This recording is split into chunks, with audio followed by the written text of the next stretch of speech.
You're listening to Sagi Dagan. Man, I be so fresh. Fresh Podcast Network. בלי קשקושים. Straight from Tel Aviv, Israel. רק מה שמעניין. Let's go.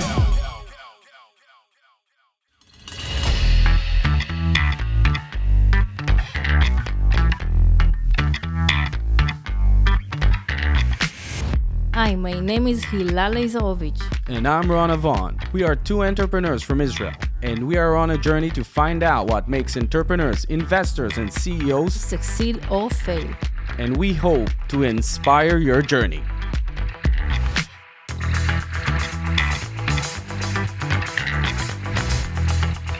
So hello everybody and welcome to the TLV DNA show. I'm Rana Vaughn, the Chief Designer of ThinkUp, and with me today is... Hilal Leizarovich, the VP Product of ThinkUp. And today we're hosting Sagi Dagan, the VP Growth of the Israeli Innovation Authority. Good morning.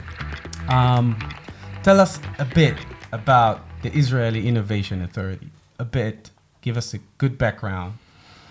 The Innovation Authority is basically an organization that takes the entire government policy for innovation and R&D in industrial R&D.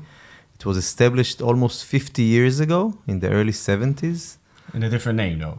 In a different name. It was then the Office of the Chief Scientist at the Ministry of Industry. And back then, it was basically a revolution because the first chief scientist took all the money from the government R&D centers that used to build products and give it to the industry and said, I'm giving all the money to the industry so they take the risk and be innovative and decide what they want to do. And I'm pushing more and more R&D into the industry. And basically in 50 years, we moved from being almost the last in the amount of R&D in the industry and the economy to number one 50 years later. So, the policy was, at the bottom line, was very successful, and we were very innovative also in this policy of funding the industry, so like a public-private partnership. So that was the kickoff of the Startup Nation. And I know what differentiate the Innovation Authority from, let's say, investors and VC is that you are taking a risk with really ground early stage startup because you want to find, let's say, something that is really disrupting. That is a great question because, you're putting public money together with private money. Why? Mm-hmm. If the private sector can fund on its own, then there's no need to take taxes from the Israelis and put it in companies. And the answer is that we are focusing on what we call market failures. Like it's a big word, but it means that places where the market on its own doesn't put the right amount of money.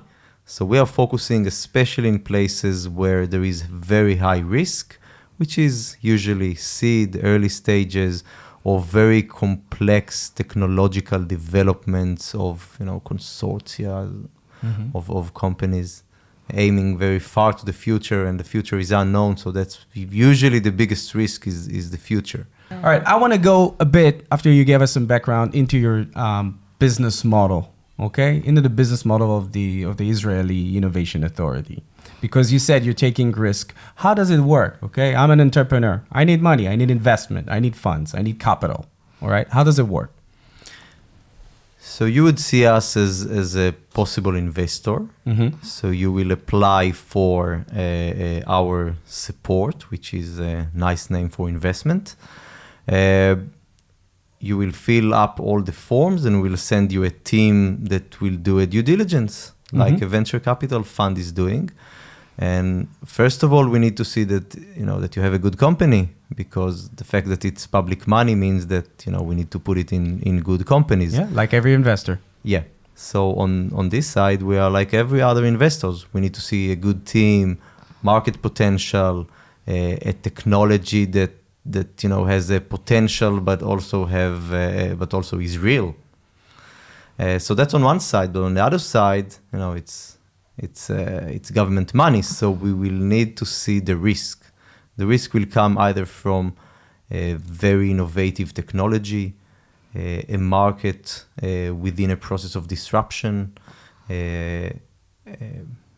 Sometimes a company is pivoting, which is a very big risk for a company, but without the pivot, the company will die. And for us, if we can give a small push and let the company have a chance of new path of growth, so that's a place with very high risk. It's sometimes considered as a certain value of death for companies. So we like taking risk. That's our goal. And we will put an investment. The investment is slightly different than a private investment because we do not take equity. In terms of finance, it's not very good decision not to take equity as you invest in startups, because the risk is very high and you need to get the upside, which comes to the value of the equity. But as we give a loan to the company and we take the money back only as part of sales with royalties, so we take huge risk on us and we lower the risk for the company and for the investors. Okay, so that's the model. And for every dollar we invest, we get back about 40 cents is coming back in the future. So we don't get a huge upside, but we don't get none. So we have good investment, but a financial model that takes all the risk on us and gives the upside to the investors. So you're actually taking a leap of faith with our Israeli entrepreneurs, but you're also creating a bridge for them to the entire, let's say, to the world, to different countries, different markets. How the fact that you are a governmental authority helps to scale up to different markets? The scale up to different markets of Israeli startup is built in, with the fact that Israel is a very small and isolated market. Yes. We are not bordering with Europe or the US or Japan, and we are on ourselves a very small market. So every startup in Israel from day one is a global company. So usually, if a startup is not being built as a global company, it has limits to growth, and then we will not invest in those startups. As we give the startup a push, we are actually giving them the capabilities to finish the prototype, to do the pilots, and be ready for the global market. And we never give a full investment. So we will give 1/3 or 1/2 of the money. The rest will come from private investors. And then as the company scale up, those private investors, and we make sure those are good investors, will take the company global. And all as in the same way that all startups in Israel are global from day one, all investors in Israel are global investors. They are not investing in Israel. Only in They're Israel, investing in Israeli global companies. So that's the job at the end of the companies and of their investors. And the way the ecosystem is structured here is that the face is always outside. The markets are outside. And also a lot of the money is coming from outside, most of it. So if I'll take Hilal's question, in matters of growth, you're not actually taking them global, but you will help them in different rounds where they need to scale up or go into growth stages. We will support mostly in the high-risk stages, which is the early stages. In terms of the later stages, and Israel is today booming on late stage. We are finishing 2020 with more than $10 billion of venture capital investment. Most of them are late stage. We actually did a very strong push this year, where we managed to connect the institutional investors of the Israeli financial markets to the high-tech sector. Yeah. So we are thinking more of creating an ecosystem, and then if we are connecting two parts of the economy, like the local money and the startups that were not fully connected, if we are changing the structure of the financial markets, also the local stock exchanges, which was not active in high tech until this year in very high portions, is now moving very fast into the high tech. So by creating the building blocks of the ecosystem and strengthening the ecosystem around the companies, that's the biggest influence you can have on a company and on a sector. And of course, they are long lasting, because if you do structural changes, it's usually for decades ahead. So this year we focus a lot on that in order to create a lot of late stage possibilities and funding. And we can talk later a little bit about pilots and pilot site, because that's another way that we are giving the companies an option to growth. Great. I just want to go up again and look at the high level. You're a very big engine for Israeli startups ecosystem. We are the biggest early stage investor in Israel. That's even a bigger definition. As being that engine, you say, it's not about you gaining profit. So I understand there's always is a profit, right? So where are you gaining this profit? Because at the end of the day, the entrepreneur will succeed. You'll get your money back with a bit interest or whatever there's on this. But where do you profit out of creating great companies in Israel? So at the end, I guess we get the most out of the profit, because we are at the end part of the government, and the salaries in the high-tech sector are very high, and taxation is therefore very high. And for if you get the high-tech sector bigger in 10%, you get the economy bigger probably in about 1.5%, but you get taxation to increase in about probably 2-3%. So every push that we give to the economy, we see a lot in taxation, the Ministry of Finance. But, Yeah. So there's a lot coming to taxation. Then we have a technological advantage, which is something that, it's like we don't have natural resources in Israel. So that's our main resource for growth. So that's something that not only stays, but it also moves between company. So many times the company fails, and the great engineers and scientists that worked in the companies are moving to other companies with the ideas, with the capabilities, and you see what we call it spillover. The capabilities and the knowledge is moving around the economy. And today we're seeing it moving to many other parts of the economies, also parts that are non-high-tech.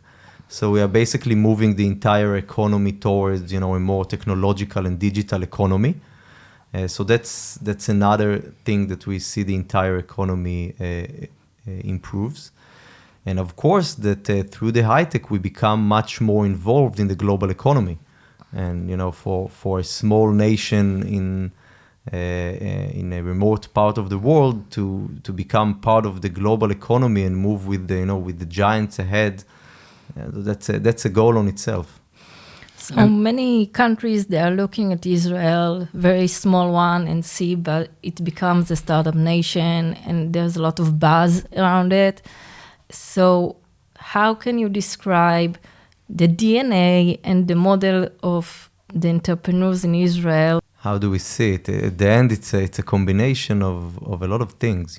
It's I guess part of it is DNA, in terms of your cultural DNA and where you came from and how you live and what are the challenges you have in your daily lives as a person or as a country. So some of it is cultural.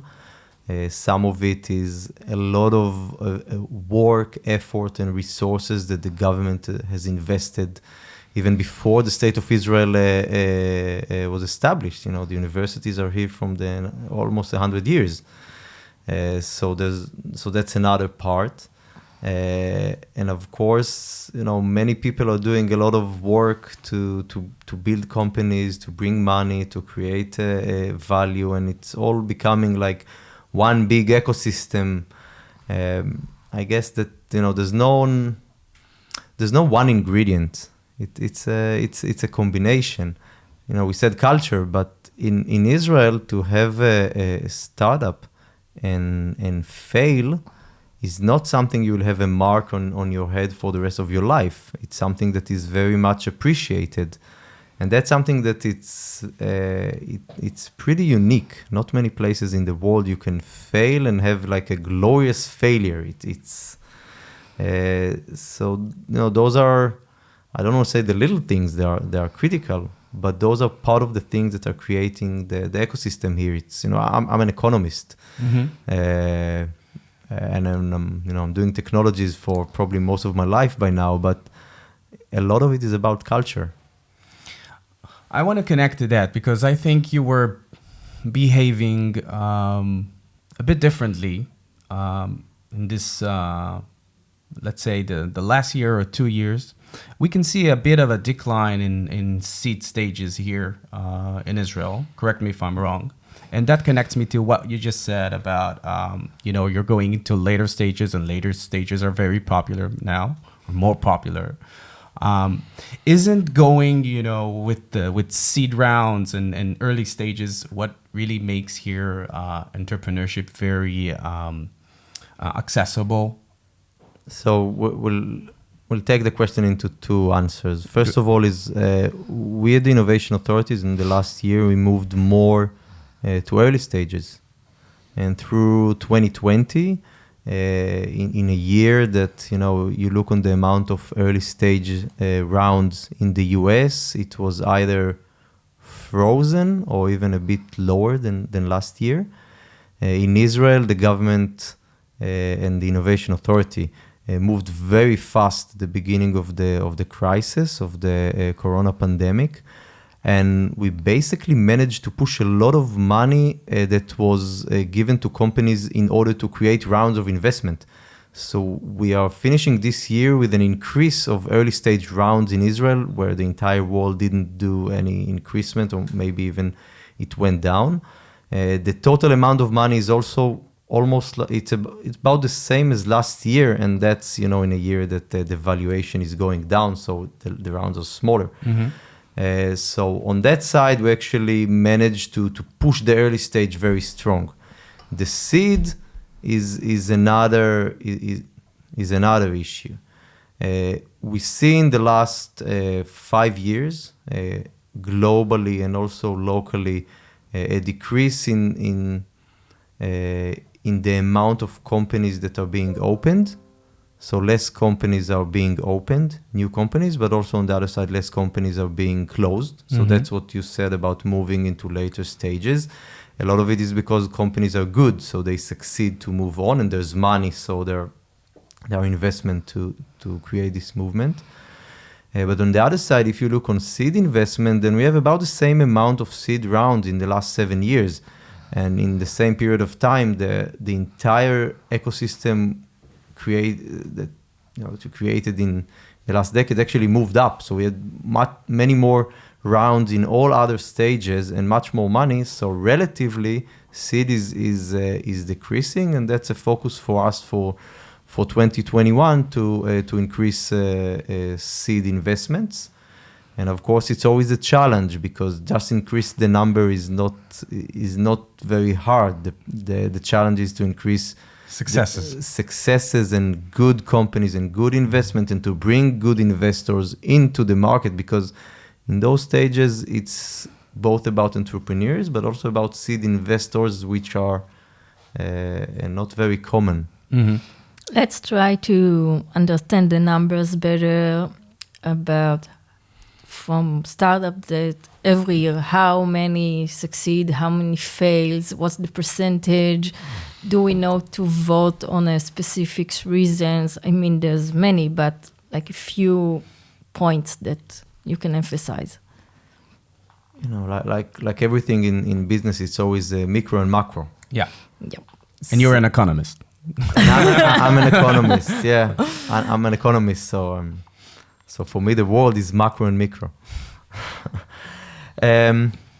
If you look macro, then about a decade ago, there was a huge change in technology that enabled opening startup easier. So it was very easy in 2012, different than 10 years earlier, to open a startup, because everybody had a smartphone, which didn't exist before.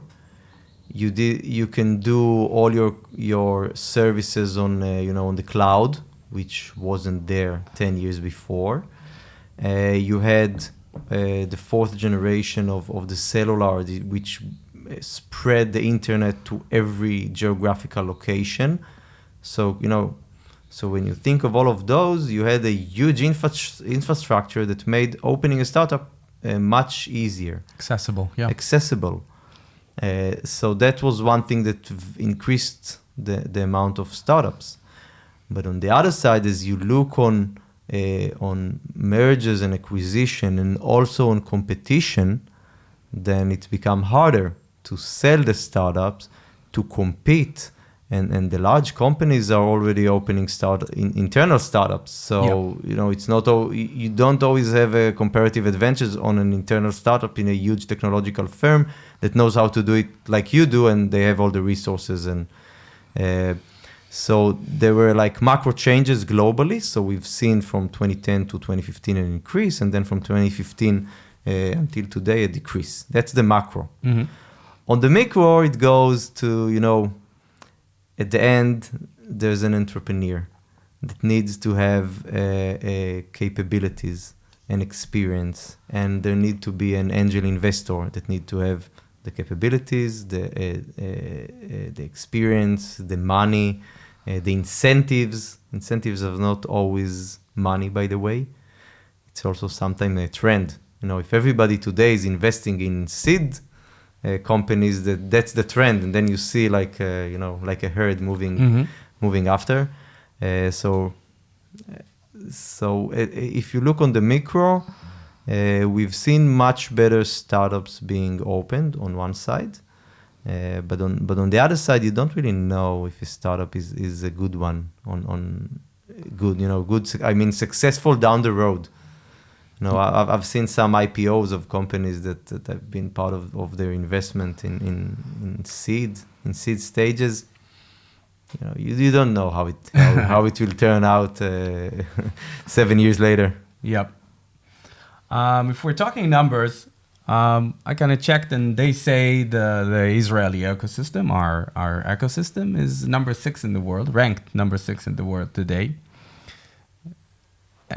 And that blows my mind every time. Being in the top 10, or how come? Such a small country. Tell me, how's our DNA or whatever there's there that actually makes our entrepreneurships and entrepreneurs and ventures become so great and take us over there? Number 6 in the world. I think first of all, it's a story of an ecosystem. It's an ecosystem has its components, and we have many of those components. If you look on, we have the entrepreneurial spirit and capability and culture, which is unique. Not every city or every region in the world has these capabilities and culture. So that's one side. I guess that a lot of it is, on the DNA that we brought from all over the world into the Israeli state in the last probably 100 years, even more. So that's one part. But on the other part, we have the capabilities that are coming from universities, and we have the army that takes young people and put them inside an organization, which actually today is becoming more and more technological, which is something that is very good for our future of the ecosystem. But it takes young people and give them, a lot of responsibilities and capabilities, and those are a lot of things that are not existing in other ecosystems for young people. We have a lot of investments here. We have capabilities for investing in startups. It's very complicated to invest in startup. Those problems of investment. It's not an easy investment. It's not like buying a house. So we have those parts, and of course we have all the global leading companies sitting in Israel and being part of the ecosystem here. So You can create a startup and, steal an engineer from Google or from Apple or from Amazon. And there aren't many places in the world, let's say outside Silicon Valley, that you can do that. And you can, bring the person and have the same technological capabilities that Intel or Apple has, because you brought the best mind out of there. And of course, it's vice versa. Yeah. So all of those things connected together are creating an ecosystem. A lot of work from the government. We talked about the early 70s. There's a big defense sector here, starting from the late 60s. We had a very large embargo on the state of Israel in the late 60s. And, the Ministry of Defense just built the capabilities within industry and universities, and those are technological capabilities. And as I said, it all moves around. Nothing is it's not like somebody gets into a place and sit there for 50 years. People are moving, ideas are moving, capabilities are, you teach one person and then you can teach the other person. The teacher is here. So I think, in one word, ecosystem. Ecosystem. It's an ecosystem, and I also like the fact that you talked about the culture, because the army, it's actually a point that you don't have in every country, and here is essential and something. It's not only a duty, but something we actually resonate and we wait for it, and it's reflect who we are in a very young age. And I think that, and together with I will say the Israeli chutzpah. Yeah, the Israeli Okay. chutzpah is a factor. Yeah, it is. I think that combining it together, and the fact that we are a small country and everybody is helping everyone, this is connected to the ecosystem, not only on the official side, but also as a culture, like we are warm people and we want to help and we create communities. I think all together bring a unique flavor to the Israeli ecosystem and innovation. And I wonder how you, as a huge part that drives everything in the ecosystem, how do you encourage it or fuel it, the uniqueness of this culture? And not on the economic side, but on the culture side.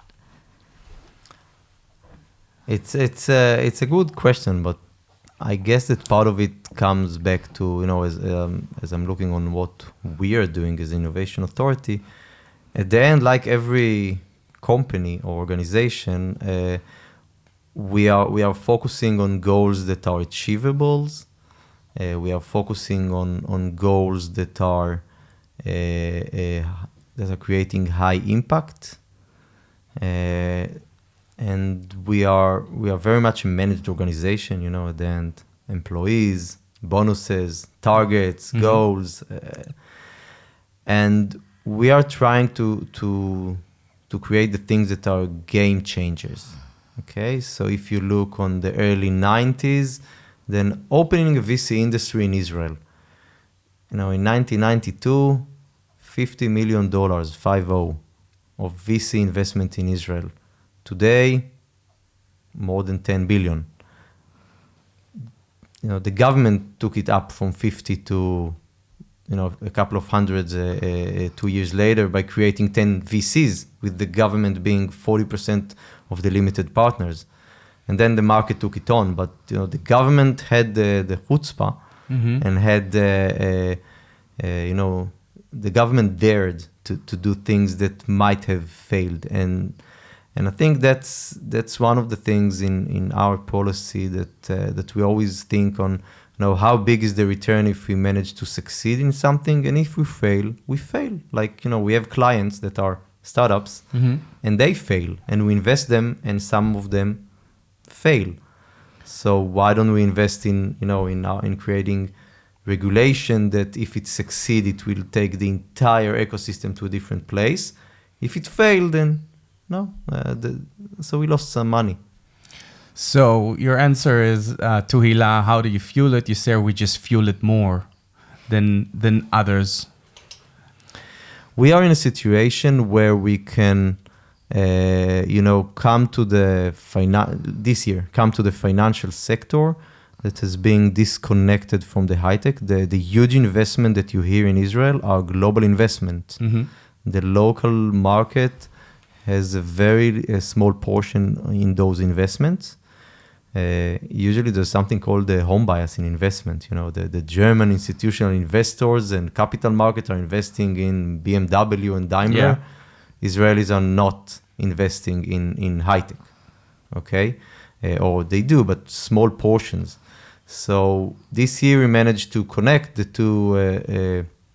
two parts together with the perfect storm of the corona and the capital markets and movement to technology and our incentives and regulation of the regulators.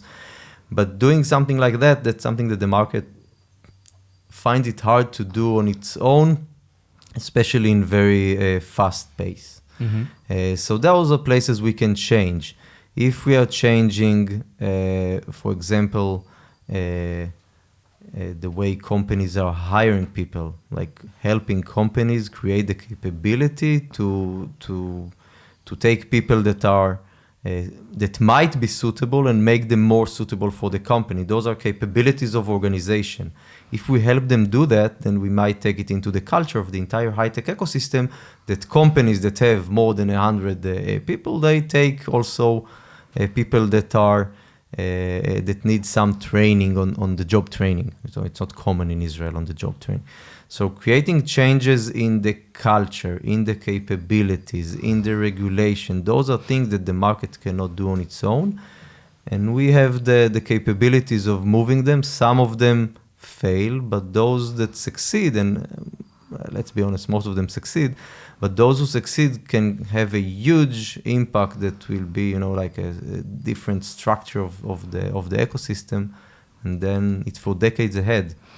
What I like about what you just said, it made me feel confidence, because it's okay to try, it's okay to fail, but don't give up and push yourself. And you can be more suitable and you can pivot and you have a structure and you have an ecosystem that will guide you and give you the space for the innovation. And I think that, like you said, we can accept the failure, but that's what makes companies to succeed, because they are so agile and lean and know how to move forward within the spaces that you give them. I think that agile is a key word. When we look on 2020, then all economies in the world are getting, you can call it a downturn. Actually, the economies are shrinking. And in Israel, the economy is also shrinking, but the year will end better than the expectation. And it's a year that the effect of the coronavirus has actually become, I guess, in certain ways more influential than we thought. I'm not talking about the first weeks, but when we look back on May and June, we thought it's over, back to business, and it wasn't back to business. And still, the main reason the Israeli economy succeeded this year is the agileness of the high-tech sector. So the high-tech sector actually boomed this year, and a lot of it is agility. And the agility is, I guess, part of, you said, the culture, the ecosystem, and the way companies were structured.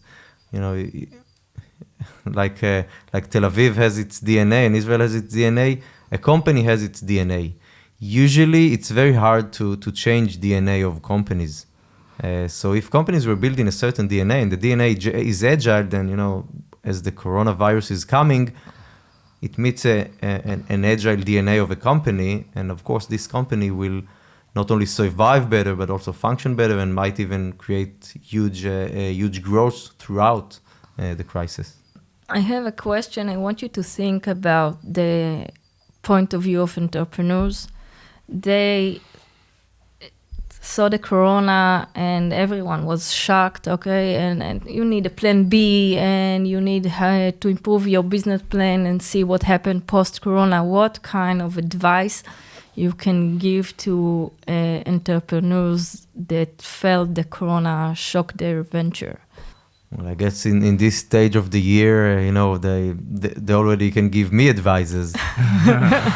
Yeah, that's true. They survived, but not only survived, many of them actually managed to take this crisis as an opportunity. Of course, there are differences within the high-tech sector. If you're developing a medical device, it's extremely hard to go to your clients, which are doctors in hospitals that are like in a war zone these days, a bit less, and you need to do experiments, and it's becoming harder for them. Other companies are working on the internet, and for them, moving home, no problem, great, more demand for our products. So there's a big difference within different companies. Many of them did, let's take it a little bit to what we did. We had, we called it like a fast track of investment of the Israeli Innovation Authority. We opened it in April. 4 weeks from a request for funding, we managed to do due diligence plus investment committee plus approval for a company. So we basically in 4 weeks. In 4 weeks. Wow. Yeah, it's I guess that's even in venture funds or venture debt, 4 weeks is considered extremely well in for the private sector. Mm-hmm. For the government, it's probably like the speed of light, but in 4 weeks we gave investment decisions. We approved a little bit more than 50%, but it means we also made real due diligence, and we didn't approve a lot of companies, and those we approved usually had like 3 months to create a round, an investment round. Otherwise, we take the money and we don't participate in the round. So we managed to bring the investors inside and increase the amount of round this year. But what we did as we checked, do we invest in a company or not, is what we call like survivability. And we checked all those things that, everybody knows by now, but, did they take down the salaries? If they need more, then the startup is burning cash. So if you want to burn cash for a longer period, which is what you need in times of uncertainty and a global crisis, and did they take down salaries? In some cases, by the way, they didn't, and they had a good reason. It's not like black and white, but we looked on the salaries. We looked, if they moved home, did they manage to take down the offices expenses? Are they pivoting? Some cases they needed to pivot. Some cases they didn't. You see, in some cases, companies are selling to airlines, and then say, okay, bye for 2020, right? So do they have some asset that will be good for them to keep on this track of market in 2021, or is this company doomed? And some were doomed, and we just say, okay, no, we're not investing. So they had a lot of things they can do. Those companies, either they can shrink really fast, like keep 10-20% of the employees. That's one way. Another way is to do a pivot. So there are all kinds of capabilities. We had 2001, which was a huge crisis in the high tech here, and we had and 10 years ago there was another crisis. So people can ask their investors and their peers, and all the wise people that also are very available in Israel. And as you said, it's really easy in Israel. Go ask your friends and colleagues, and people are very helpful one for another. It's part of our community, I guess. So there are a lot of ways to keep your startup alive, and sometimes the best thing to do is to close it. And I guess probably 10-15% of startups will be closed during this year, more than in a normal year. Connecting to funds, can you elaborate more about your programs or channels, and a bit about this new mechanism with the stock exchange? So we are funding all stages. So it can be an entrepreneur that just has an idea and needs 200,000 shekel to build a prototype to see if it works. We are funding incubators. So it's a private organization, but with our funding and its own funding. So it's like a public-private, a small fund. And the incubator is building companies usually in places where there's more need for technological development, complex technology. And we have the main, what we call the R&D fund, which is investing in companies that are either in seed, early stage, or mature companies that have a new project with very advanced technology, and they need the fund to accelerate it. So we are investing in all of those. We have also programs that are more connected into knowledge coming out of academy and like long-term developments. And we are very agile. So, basically every company, even a falafel stand, can ask for funding.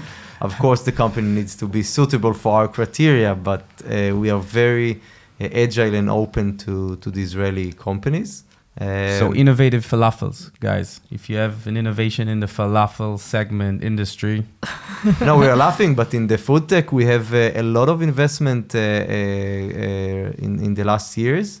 And there's a big, the big scene of food tech in Israel. And a lot of it is very technological. So it's not something that is easy to be copied like falafels. Yeah, the stock exchange is bringing a few new channels into the market. It's actually a combination of new regulation or a lot of simplifications of the regulation. So the regulation is enabling today easier IPOs in the Israeli stock exchange. It's easier dual listing. So a company that is listed in NASDAQ can today easily do dual listing in Tel Aviv.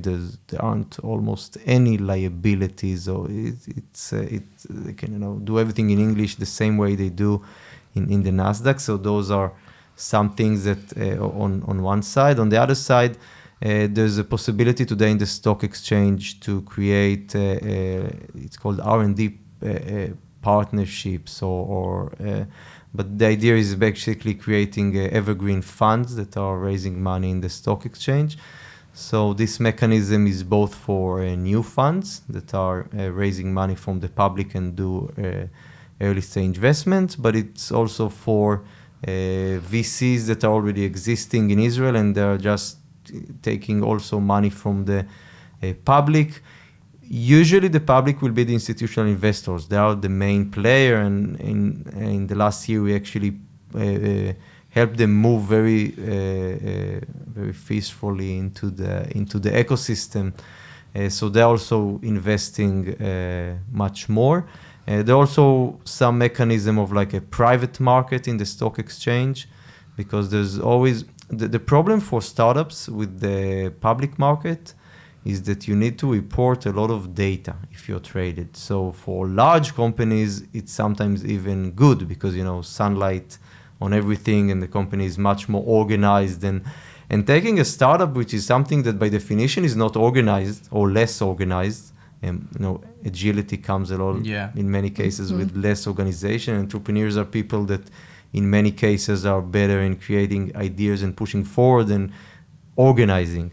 So as part of a startup maturing into a global multinational company, then moving to the public market is something that does change your DNA for the best. But there's also a possibility for companies and for funds to go to the stock exchange to a private market where it's only institutional investors without the entire public. So then they have less visibility outside. And what we talked about, the funds that are being traded, it's also another level of visibility for the company. So the companies are not traded. So the public sees the fund, but the companies are not sending all their data outside, which is something that is very problematic for companies in early stages. So the stock exchange is moving ahead, and companies are moving to the stock exchange, institutional investors, and there's always Nasdaq, and Nasdaq is the ultimate goal for every tech company, and for us, for the government, we always prefer IPOs. Without mergers and acquisition, there will not be an ecosystem and investment, because it's a very important part. But an IPO gives much more for the economy and for the high-tech ecosystem. And we are actually moving to an IPO era in the last year. Your DNA, is it connected to the ecosystem and the rounds of startup, the evolution of a startup, where you were once a farmer sitting seeds in the fields, watching the plants grow over there? Tell us a bit about that. I was born in the north, in an agricultural valley called Israel Valley. My great-grandfather was an entrepreneur. He established the first settlement in the Israel Valley. So I guess back then, in about 100 years ago, actually, this year it's almost 100 years ago, doing a startup was going back from the Jews in the diaspora that usually were traders or small, very small businesses. Some of them bankers, but most of them weren't. And moving back to agriculture, which is connecting to the land, and so those were the startups of 100 years ago.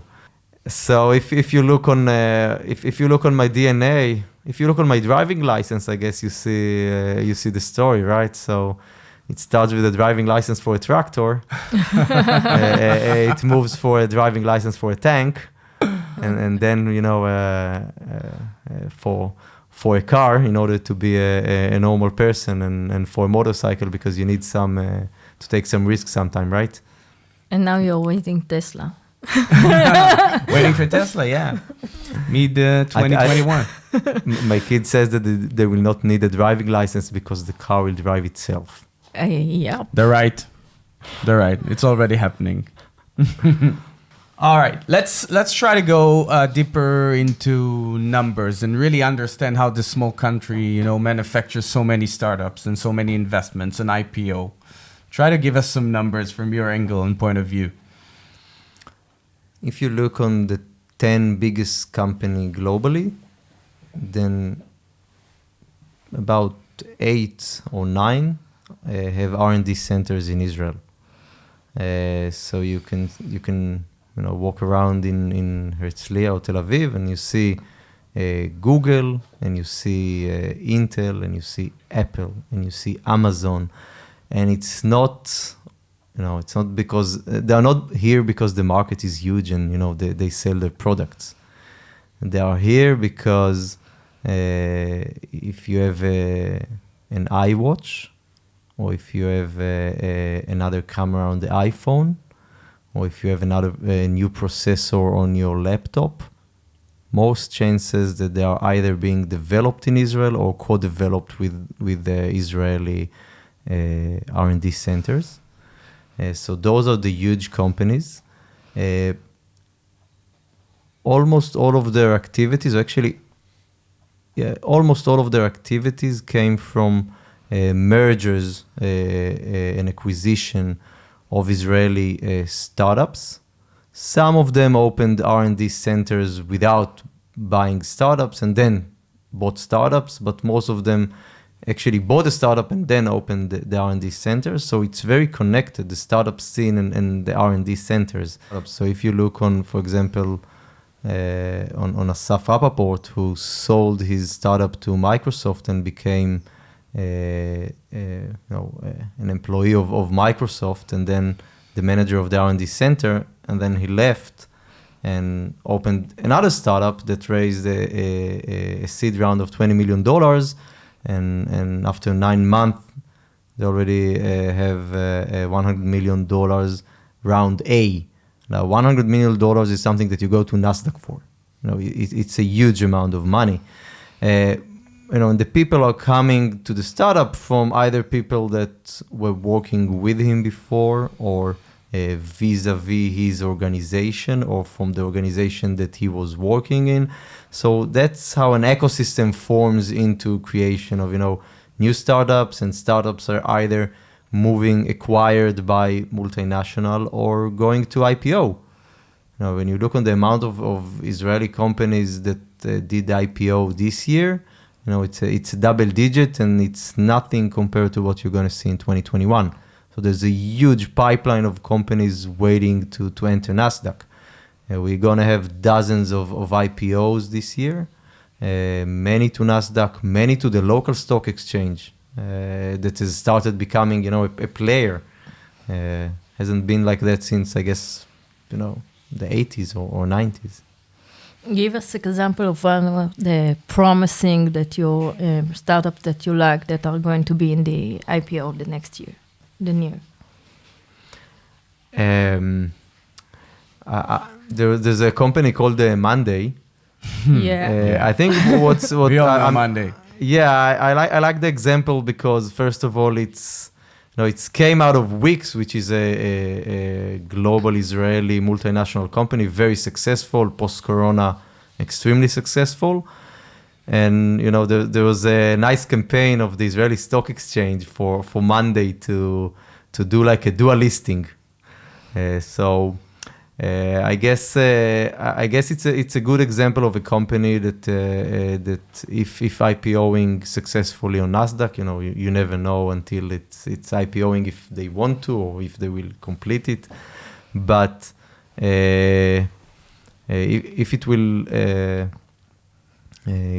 will be listed in Nasdaq, then it's an example of how Israeli startups like Wix can become global leaders in their industry and actually create the next generation of companies coming out. It's like Checkpoint, which is a leader in the cybersecurity and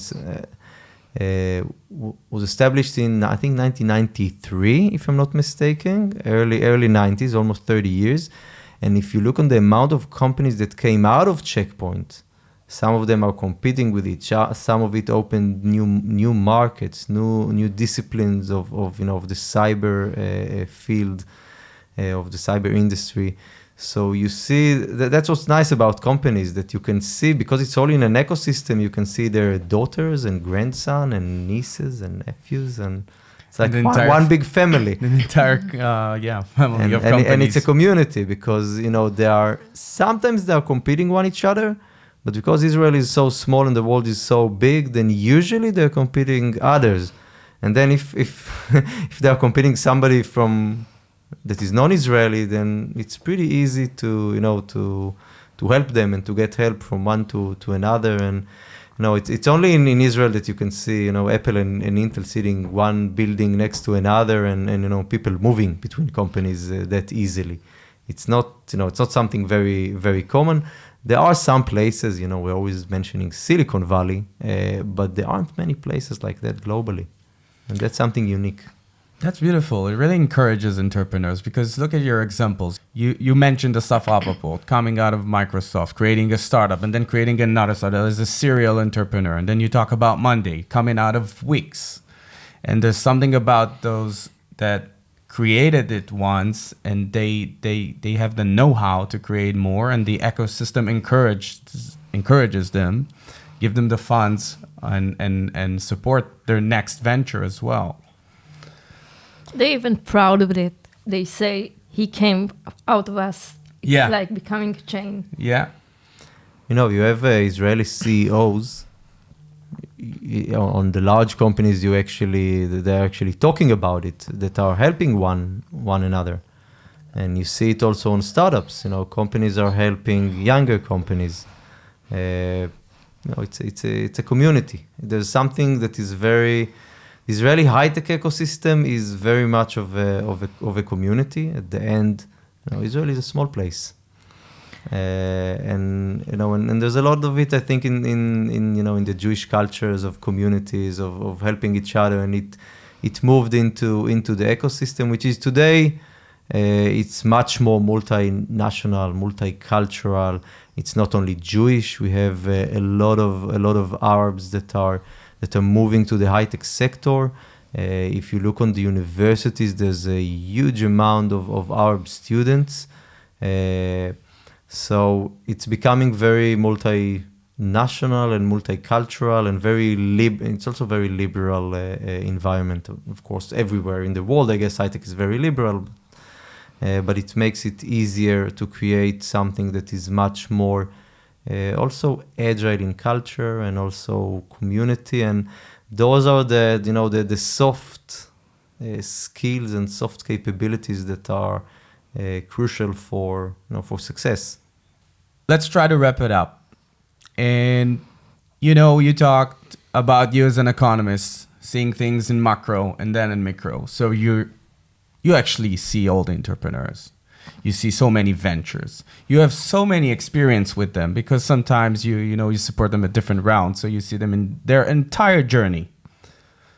Give us your 3 tips out of the Israeli ecosystem and the TLV DNA that you see in entrepreneurs here in Israel into the global entrepreneurship in the world.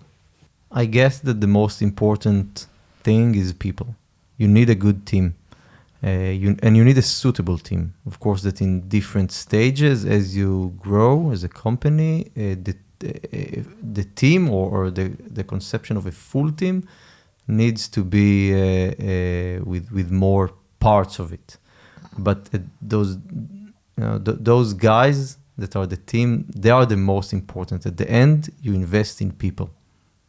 So that's one. I think the second would be market validation. To develop is not always easy, but it can always be done. And usually failures of companies is not around the technology that doesn't work or the product or the system that doesn't work. It would be about the market validation, understanding exactly what it needs to do, with whom it needs to work with, who buys it, who pays for it, who makes the decision for it. There need to be a lot of market validation before you start developing. So that would be the second. I think the third would be to the scale up. In order to scale a company and in order to create a company that's worth, at the minimum, it needs to be hundreds of millions of dollars. Otherwise, no venture capital that, will invest 10 or 20. Okay, because they need also to have returns. In order to build a company that has a value of hundreds of millions of dollars, you need to have sales of many dozens of millions of dollars. And in order to build something from day one that needs to sell in $100 million, you need to plan it, and you need to have a roadmap, and you need to have a very organized process of how to get there. Of course, you're a startup and you're very agile, and it will change down the road. But you cannot say, I don't know and I don't care what will happen in 3 years, because after I build the product, somehow somebody will buy it. It doesn't work like that. So you need to plan the scale up from very, very early stages. Otherwise, the DNA that you create and the capabilities and roadmaps will not enable you to take it there. Thank you so much, Sagi. These were great tips for entrepreneurs here, locally and globally around the world. We want to say big thanks to Sagi for coming to the show. And to all of you, the audience, you can listen to our show on all podcast platforms, Apple, Spotify, Google, and watch it on YouTube. We are TLV DNA, Hilal Izarovich, and Ron Avon. Thank you very much. Thank you See so you much, next Sagi. chapter. Thanks, guys.